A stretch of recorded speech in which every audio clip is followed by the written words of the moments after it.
This channel is sponsored by... Oh, okay, who am I kidding? This channel is not sponsored by anybody. But let's be honest, if you are a sponsor of any kind, if you want someone to promote your platform shamelessly, then this is certainly your guy. While pumping out aggressively mediocre content, then please do hit up my work email and let me know. Alright guys, time to kick off this video. This is Chapter 5, The Empire's Reach. And today I am going to tell a story while playing the game. I'm not going to tell you what the story is, but I'm going to tell it. Alright, so recap. Killed the undead, order and loot, dead stuff, walking again, possibly more dead stuff, onto Grado, get Ephraim, whatever his name is. Alrighty. An ominous wave of dark creatures washes over the continent. Eirika's journey to find her brother Ephraim grows even more perilous. Still, she presses on despite the danger. Her will is strong. The town of Serafew, located on the border of Renais and Grado. The people of both countries have long used the town as a meeting place. It stands as testimony to the friendship that two nations have shared these many years. Now, however, Serafew is teeming with Grado troops. Dun dun dun. Chapter 5, The Empire's Reach. After I read all this stuff, I'll tell my story. Well, there's an arena in this town. Perfect. My pocket's feeling a bit light. Say, is that a cleric? It is, and a gorgeous one at that. Hey, pretty lady. What? Something I missed, sister? You look flustered. Ah! Oh, pardon me. No, pardon me, I never meant to startle you. That guy looks like the definition of evil. May I offer my apologies? Red hair, red eyes. Hat ominously perched. He's up to no good. No, it's not necessary. It was my fault. Excuse me, I must be going. Good day to you. And there she goes. Not my lucky day. She was quite the beauty, though. Oh, too. Ah, such is life. I think I have time still to visit the arena, though. Captain Sar of the Serafew Border Guard. That's tough to say. How fare you? I bring orders from His Majesty. Rumor has it that Princess Eirika of Renais is making her way to Grado. You are to find her and to place her in custody immediately. Yes, sir. One more thing. A traitor to the Empire has fled Castle Grado. We've received reports she is hiding somewhere here in Serafew.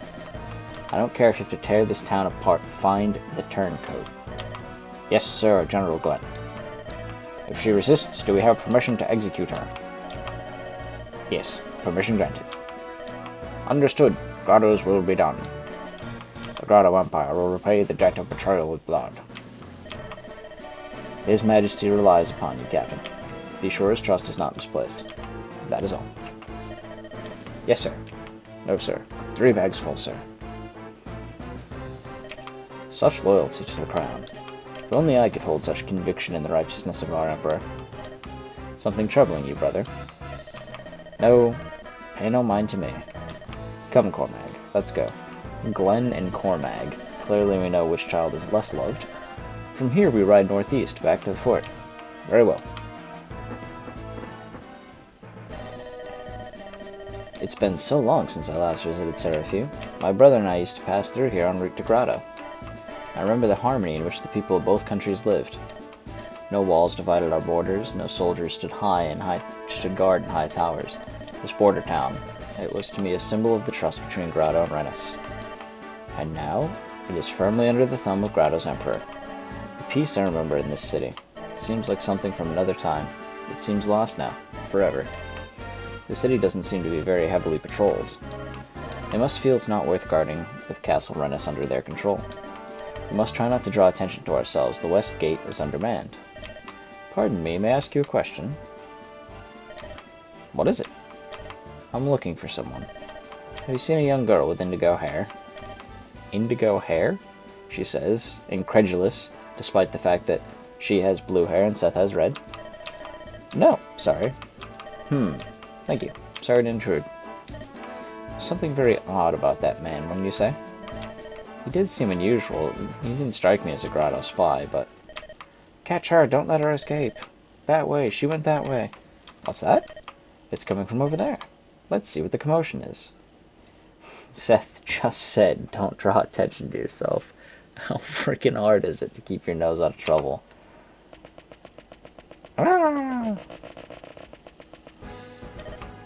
Trader Natasha, surrender peacefully. Come quietly, and you may have the chance to explain yourself before His Majesty. Wait, please, you must listen to me. Take her. No, you must believe me. The Emperor is not himself. You must be able to see that. Impugn the Emperor at your peril. We've been ordered to execute you if you offer any resistance. But your words condemn you. That is a lot of troops. That cleric is a traitor to the throne of Grado? What madness is this? Caught her. Ah! Are you alright? Who are you? I'm from Renais. Why are these Grado men after you? You're from Renais. Oh! I have something I must tell you. It's about Grado. Wait, Grado soldiers are coming this way. We'll have to talk later. Now, we must fight. Let's pick these units. Ardor, take a seat. No one likes you. Vanessa, you're weak. Mulder, no one likes you either. I already have a healer. Emi, Colm, Gilliam, Luke. Nailed it. Items. Mend is for really big injuries, so I'm going to have her take the heal. Because I doubt I'll be sustaining like heavy injuries. Okay. Let's check the map. Let's get in formation. Beyonce style. Seth, go here. You, go here. Yep, we're good. Save. And let the battle begin.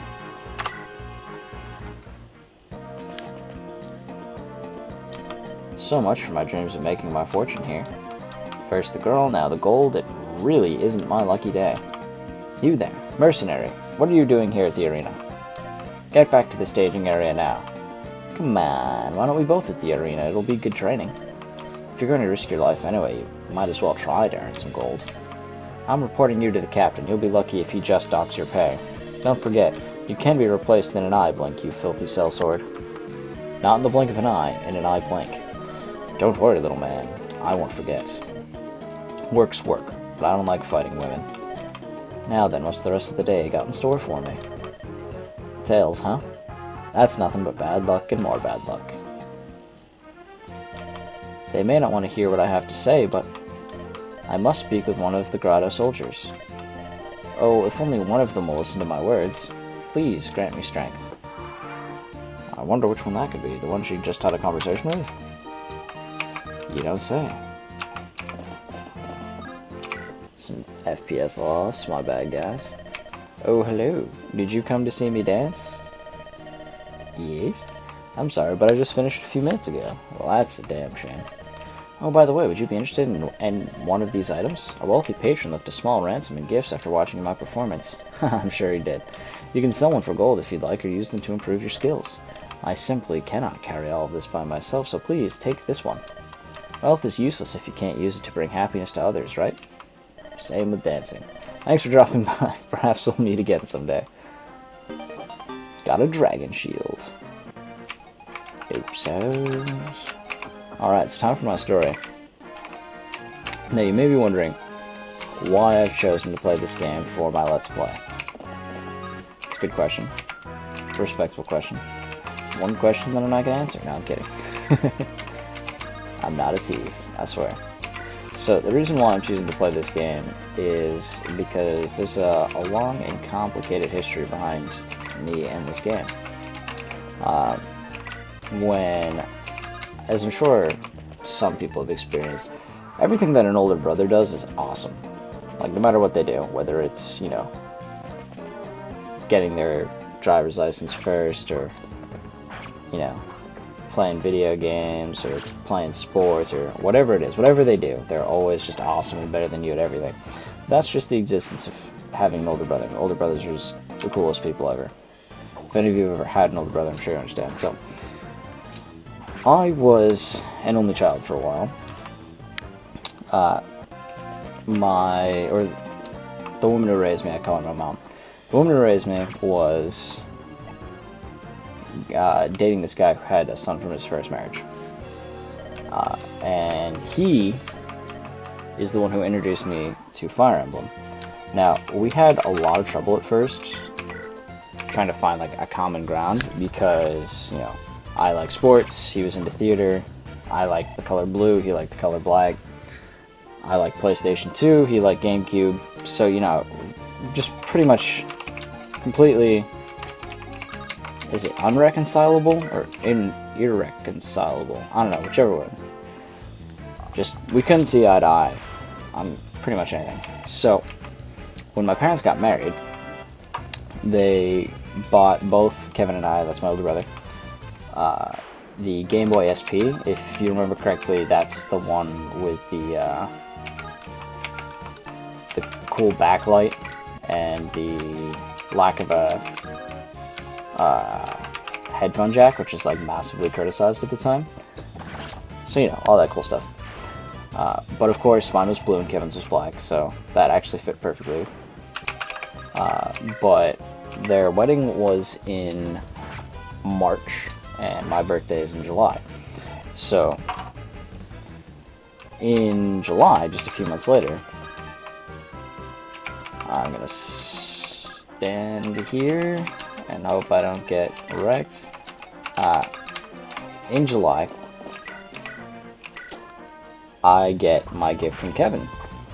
And I open it up, and what do you see but Fire Emblem. Now, it wasn't this Fire Emblem, it was actually the first Fire Emblem, but this one's my favorite. But the reason I'm telling this story is because, at the end of the day, all things can be reconciled with Fire Emblem. No.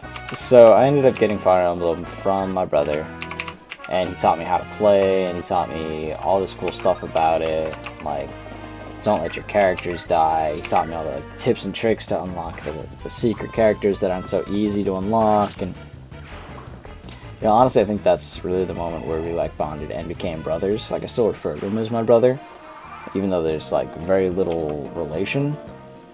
But yeah, he's absolutely my brother, and so it's nice to have maybe this common ground to fall back on, and we still to this day get all the Fire Emblem games and talk about them whenever we see each other. So that's really cool. And now we have a younger brother. He's Ryan, and he's getting into the Fire Emblem games now too, so it's really cool that I get to play those with him and kind of get like be the Kevin, so to speak, and show him all the stuff. And my little brother just refuses to listen. I'd like to give myself a little bit of credit there and say, hey, at least I listen. He refuses to play the game correctly. He lets characters die and doesn't restart. He's like, I didn't like them anyway, they kind of looked funny, or I couldn't pronounce their name. You know, just typical little brother shenanigans. But yeah, so it's kind of come like full circle seeing that, and it's really cool, and I'm excited because my wife's actually pregnant, so we're gonna have a boy, and I'm hoping that I get to do this again with him and teach him all these games, maybe show him these videos when he's like 18, and when his mother doesn't yell at me for using coarse language. But it'd be really fun to have this experience again, just sharing these games with people. And these games are really important to me because they shaped a large period of my life and helped me define a relationship that was a little tough to wrap my head around as a kid. And so this was like middle school for me. And so he would come over every other weekend. This is Kevin I'm talking about.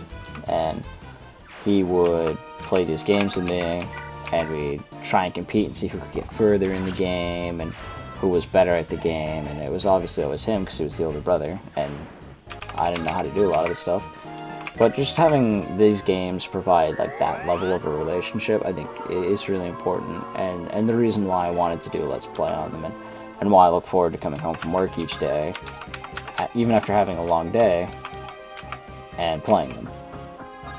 So yeah, I just want to share that little bit about me. I know I don't talk too much about myself, but yeah, so that's why I wanted to play these games for you, and hopefully you enjoy them and watch them and leave some nasty comments about how I'm a loser, but, you know, all that good stuff. Alright, so now I'm going to go into a little bit of depth of what I'm doing here. So, I'm moving Gilliam up because Gilliam's got strong armor, so he can take this level of abuse. I hope.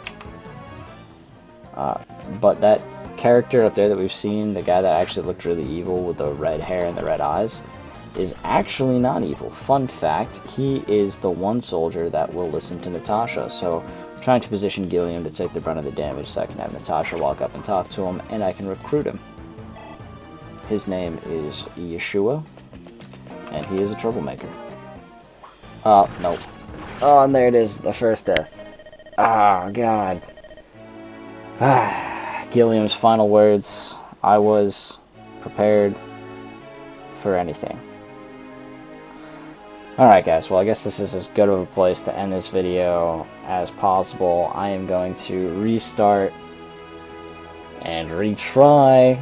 This is really tough to get Joshua because he does crit, which makes him really difficult. You have to walk up with someone with thick armor.